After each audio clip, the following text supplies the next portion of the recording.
This is my student support system. Keep watching, keep learning.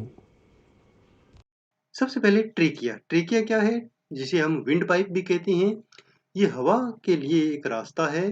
Tubular यानी नलिकाकार है, जो लगभग 12 सेंटीमीटर लंबा और 2.5 सेंटीमीटर डायमीटर या व्यास का है।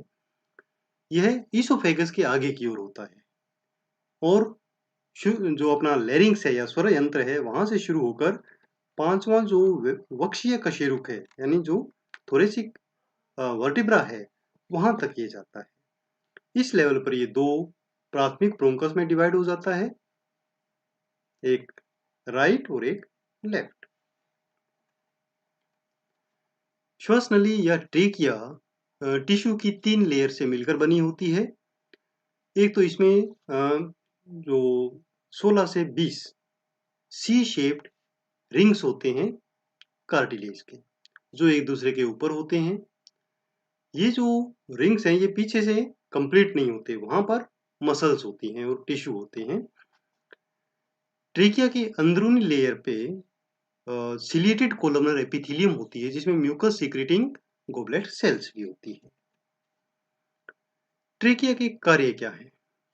सबसे पहला ट्रेकिया का काम है सपोर्ट एंड पेटेंसी मेंटेन करना, यानी इसको हमेशा ओपन रखना।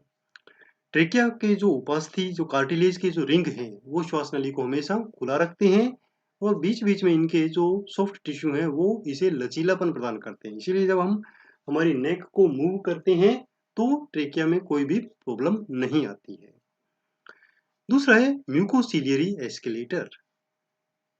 आप जानते हैं कि जो म्यूकस मेम्ब्रेन है या वो सिलिएटेड है, तो वो जो सिलिया है वो लगातार मूव करते रहते हैं, जिसके कारण जो भी म्यूकस वहां पर है और जो चिपके हुए फॉरेन मटेरियल हैं, डस्ट है, वो सारी ऊपर की ओर चलती रहती है। फाइनली लेरिंग्स में पहुंचती है और वहां से या तो अंदर ले ली जाती है या कफ करके बाहर निकाल दी जाती है। तो ये एक सिक्योरिटी फीचर है। इसके अलावा एक कफ रिफ्लेक्स, वो भी एक सिक्योरिटी फीचर है।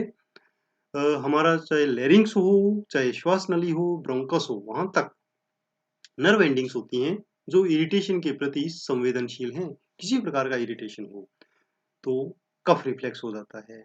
यह एक स्पेशल मोटिवेशन है हमारे रेस्पिरेटरी सिस्टम के लिए कि जब भी कोई एक इरिटेशन आता है तो हवा अंदर जाती है, रुकती है, ग्लोटिस बंद होता है और उसके बाद डायाफ्राम तेजी से सिकुड़ता है और ये हवा बहुत तेजी से बाहर निकलती है।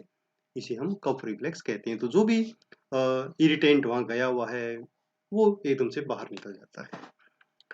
अगला फंक्शन है वार्मिंग, ह्यूमिडिफाइंग, फिल्टरिंग। ये तो सेम सिस्टम है जो इसने नेजल कैविटी भी यही करती है, फेरिंग्स भी करती है। इसी प्रकार जो हमारी ट्रेकिया है वो इस काम को कंटिन्यू करती हुई आती है।